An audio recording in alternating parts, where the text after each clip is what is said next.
Hello, beautiful community. At the last market that I went to, I had a couple of spinning tops, just some normal spinning tops, and there was a fella there who asked if I had a top that spun both upside down and the right way. He was talking about the tipple top, and the tipple top, when spun, it will spontaneously invert itself onto the narrow stem. And I had done a couple of those before, a couple of years ago, but they didn't seem to work, so I gave up on them and went on to something else. So when I got home, I had a look and found a great reference page, which I will put in the description section, and it was quite informative. I've got a supply of cypress pine, and I've turned them down into cylinders, and they've been sitting on the shelf for a little while.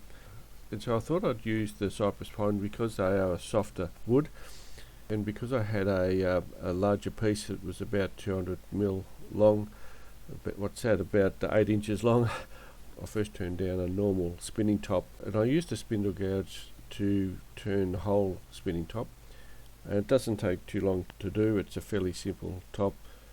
I didn't colour it because the cypress pine has got some beautiful grain in it. I did colour a couple, but I reckon the grain looks better without any colour or paint on it. So I turned down the spinning top, and that left me with about 75, or what's that, about 3 inches left of wood to make the tipple top.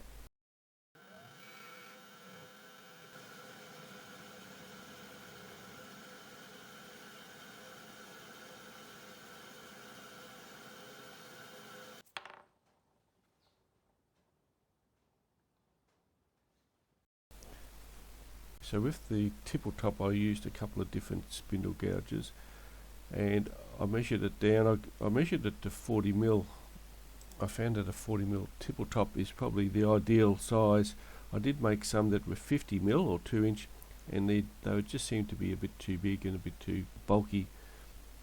And of course I must have fallen asleep, or I wasn't concentrating, and of course I got a catch, which is a bit silly. So I lined it back up again and continued on. So once I made the stem, I needed to take some of the wood out of the centre, and I found a little spindle gouge that I've had for years. I've been thinking about it, and I believe that I had it when I was making chess pieces, and it worked quite well there. And of course it's very tiny. What is it? It's probably about 3mm in diameter. It have to be 3mm, 4mm.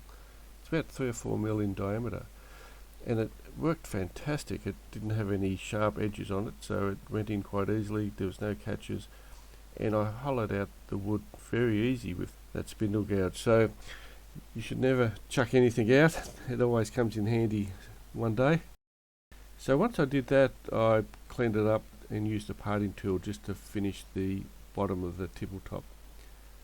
So the one that I've done on the video actually worked first time, so I obviously did something right, and I did quite a few after that, and I found that if I did the same thing over and over again, I certainly got quite a few of them to work. So it was a good little project. It didn't take too long to do, and so I've got a supply of spinning tops and also a good supply of tipple tops for the next market, which is in the next couple of days. So if you hang around for a little bit longer, I'll just give you some measurements on how I made the tippy top. Anyway, I hope you enjoyed this video. I'll see you next time. Cheerio.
just done a simple diagram on turning the tippy top.